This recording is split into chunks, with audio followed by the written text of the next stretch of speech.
Subscribe करें हमारे channel learning sessions को एंड साथ ही साथ बेल नोटिफिकेशन आइकन को दबाइए ताकि आप सभी अपडेट्स पा सकें GIB, CIB and bank promotion exam के लिए। Limited companies.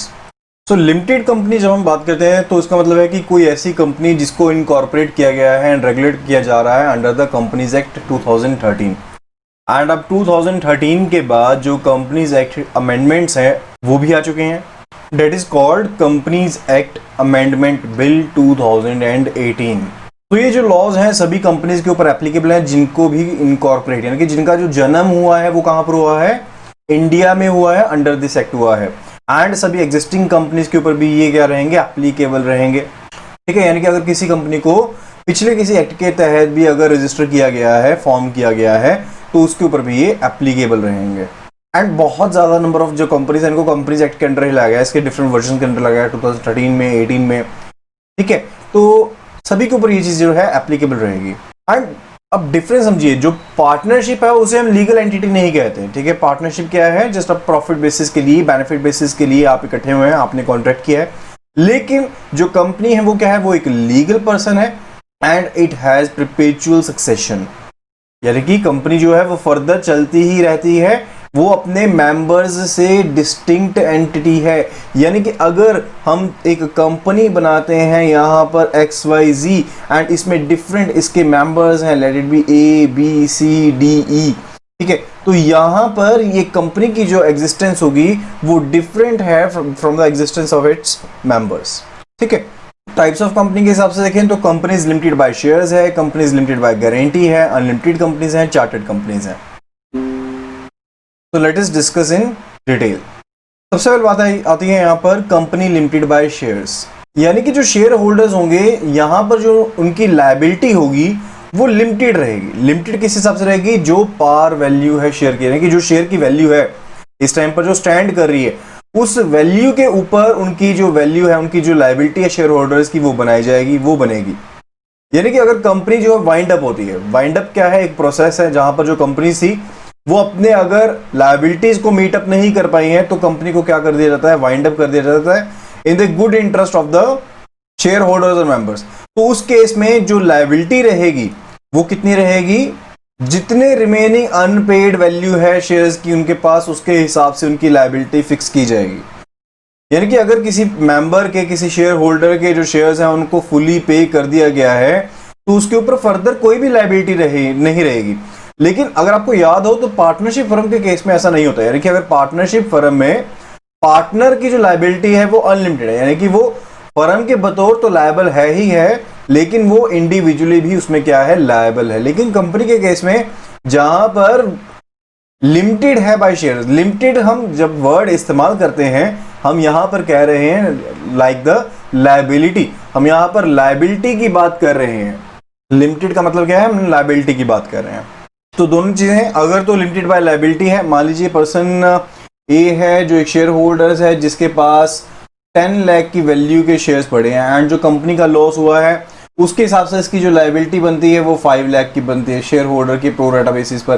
तो 5 लाख रुपीज जो है इसको वापस दे दी जाएंगे 10 लाख में से जो इसकी होल्डिंग है शेयर्स की। Next it is company limited by guarantee, जहां पर जो कंपनी है that is limited by guarantee, तो इसके केस में जो मेंबर्स की लायबिलिटी रहेगी वो उस हद तक ही लायबल रहेगी जिस हद तक उन्होंने कंपनी के एसेट्स को बनाने के लिए अमाउंट कंट्रीब्यूट किया है। मैं ध्यान से बता रहा हूं दोबारा से कि जो लायबिलिटी है मेंबर्स की वो लिमिटेड रहेगी उस अमाउंट तक जो उन्होंने कंट्रीब्यूट किया है कंपनी के एसेट्स को बनाने के लिए इन इवेंट ऑफ लिक्विडेशन। यानी कि लायबिलिटी कब अकाउंटेबल होती है, जब लिक्विडेशन आती है, जब वाइंडिंग अप होता है। तो उसके केस में जो कंपनी है लिमिटेड बाय गारंटी, जो मेंबर्स की लायबिलिटी है वो उस हद तक लिमिटेड रहेगी जिस हद तक उन्होंने एसेट्स में कंपनी के कंट्रीब्यूट किया है। ओके, एंड ये जो अमाउंट होता है गारंटी का, this is over and above the share capital, ये शेयर कैपिटल से अलग अमाउंट होता है। तो शेयर कैपिटल क्या होती है, शेयर कैपिटल वो अमाउंट है जो कंपनी ने शेयर इशू किए थे उसके बदले में जो पैसा आया उसको हम क्या कहते हैं, शेयर कैपिटल कहते हैं। तो ये जो गारंटी का अमाउंट है यानी कि जो एसेट्स बनाए गए हैं मेंबर्स के द्वारा उसके हिसाब से लायबिलिटी फिक्स की जाती है एंड अबव होती है, ओवर एंड अबव होती है किसके, शेयर कैपिटल के। Next it is very dangerous company, that is the unlimited company. Unlimited company में जो मेंबर्स हैं उनकी जो लायबिलिटी है कंपनी के डेप्ट को लेकर, कंपनी के कर्तव्यों को लेकर, वो अनलिमिटेड है, यानी कि वो पर्सनली भी लायबल रहेंगे एंड कंपनी के बतौर भी लायबल रहेंगे। तो अनलिमिटेड कंपनी को बेसिकली हम कुछ हद तक कह सकते हैं कि जो लायबिलिटी क्लॉज है इसका वो पार्टनरशिप फर्म की तरह रहता है। Next it is chartered company.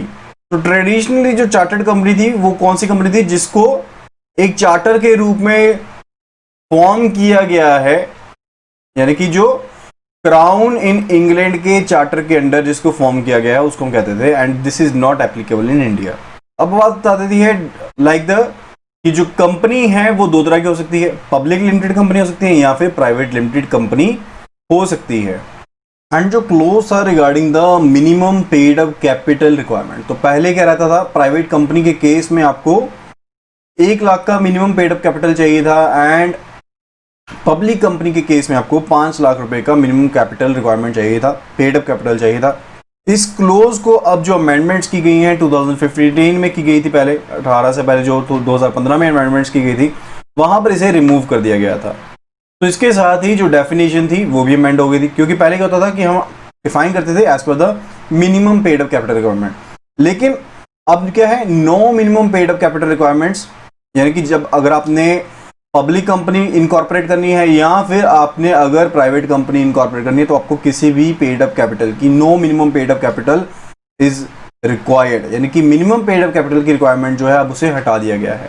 जो शेयर्स होते हैं पब्लिक लिमिटेड कंपनी के that are listed on the stock exchange, वो स्टॉक एक्सचेंज पर लिस्टेड रहते हैं। प्राइवेट लिमिटेड कंपनी का ये जो क्लॉज है इसे ध्यान में रखना आपको। प्राइवेट लिमिटेड कंपनी के केस में वो कंपनी है जहां पर जो नंबर ऑफ मेंबर्स हैं वो 200 से कम है एंड 2 से ज्यादा है। जहां पर नंबर ऑफ मेंबर्स क्या है, 200 से कम है एंड 2 से ज्यादा है। तो प्राइवेट कंपनी के ऊपर रिस्ट्रिक्शन रहती है शेयर्स की ट्रांसफर के ऊपर। जो शेयर्स हैं उन्हें पब्लिक सब्सक्रिप्शन के लिए ऑफर नहीं किया जा सकता।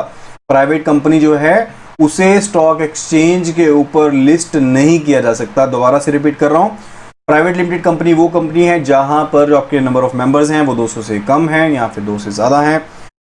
एंड प्राइवेट लिमिटेड कंपनी के केस में, प्राइवेट कंपनी के केस में आप शेयर्स को ट्रांसफर नहीं कर सकते हैं, ना ही उन्हें ऑफर किया जा सकता है फॉर द पब्लिक सब्सक्रिप्शन, यानी कि जो प्राइवेट कंपनीज हैं इन्हें स्टॉक एक्सचेंज के ऊपर लिस्ट नहीं किया जा सकता।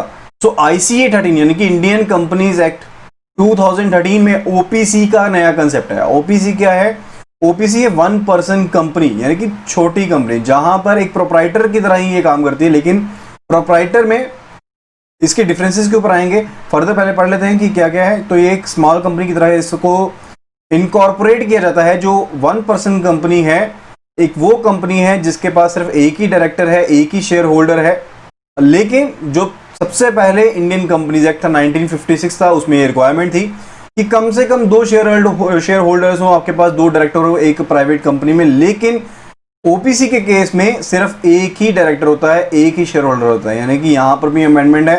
पहले ये चीज जो थी ये पॉसिबल नहीं थी, लेकिन अंडर द 2013 अमेंडमेंट्स इस इंट्रोड्यूस किया गया है। एंड जहां पर फर्स्ट जनरेशन एंटरप्रेन्योर्स हैं, यानी कि जो अपना बिजनेस रन करना चाहते हैं, एक स्मॉल कंपनी को रन करना चाहते हैं, वहां पर ये कंपनी जो है वो सूटेबल हैं। एक और क्लोज है यहां पर OPC के रिगार्डिंग कि अगर OPC की जो पेड अप कैपिटल है वो 50 लाख रुपए से ज्यादा हो जाती है या फिर जो एवरेज टर्नओवर है वो 2 करोड़ से ज्यादा हो जाती है पिछले 3 कंसेक्टिव सालों को देखते हुए, तो ये अपना OPC का स्टेटस खो देगी। इसके अलावा अगर कोई एग्जिस्टिंग प्राइवेट कंपनी है जिसे रजिस्टर किया गया है under the companies act and जहां पर जो पेड अप कैपिटल है वो 50 लाख से कम है या फिर जो एवरेज टर्नओवर है पिछले 3 सालों के दौरान वो 2 करोड़ से कम है, 2 करोड़ या उससे कम है, तो उसके केस में वो कंपनी अपने आप को कन्वर्ट कर सकती है इन द 1 पर्सन कंपनी, लेकिन उसे एक स्पेशल रेजोल्यूशन देना पड़ता है इन द जनरल मीटिंग। कहने का मतलब है इन्होंने प्रोविजन दे दिया एक एग्जिस्टिंग प्राइवेट कंपनी के लिए भी। तो सबसे पहली चीज है कि 1 पर्सन कंपनी में क्या होगा, एक ही डायरेक्टर होगा, एक ही शेयर होल्डर होगा, जो कि विज़ पॉसिबल नहीं था 1956 के एक्ट के अंडर। यहां पर अब कहा गया है कि ये जो कंपनी है ज्यादा सूटेबल है। उनके लिए जो फर्स्ट जनरेशन एंटरप्रेन्योर्स हैं जो अपने बिजनेस को रन करना चाहते हैं। एंड साथ ही कहा गया जो इंपॉर्टेंट क्लोज है कि जो आपकी पेड अप कैपिटल है वो 50 लाख से कम होनी चाहिए एंड जो आपकी एवरेज एनुअल टर्नओवर है पिछले कंसेक्टिव 3 सालों की मिलाकर वो 2 करोड़ या उससे कम होनी चाहिए। अगर ऐसा नहीं है तो आप अपना 1% कंपनी का स्टेटस खो बैठेंगे। साथ ही कहा गया है कि अगर कोई एग्जिस्टिंग प्राइवेट कंपनी है जिसको रजिस्टर किया गया है एंड जिसकी जो पेड अप कैपिटल है वो 50 लाख से कम है या फिर जिसकी जो एवरेज एनुअल टर्नओवर है सेट पीरियड के लिए यानी कि 3 साल की जो एवरेज एनुअल टर्नओवर है वो 2 करोड़ से कम है तो उसके केस में वो अपने आप को 1% कंपनी में कन्वर्ट कर सकती है, लेकिन इसके लिए उसको एक स्पेशल रेजोल्यूशन देना पड़ेगा जनरल मीटिंग में।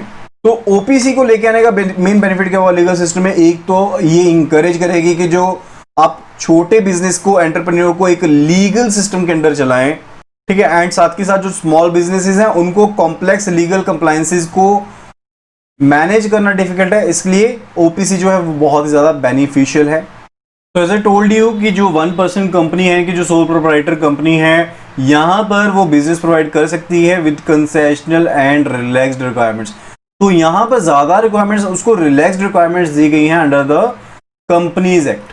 So visit our website https://iibf.info for full course videos and chapter wise previous questions, mock test and all the study materials. And also subscribe to our channel now, press the bell icon so that you get updated whenever we upload a new video.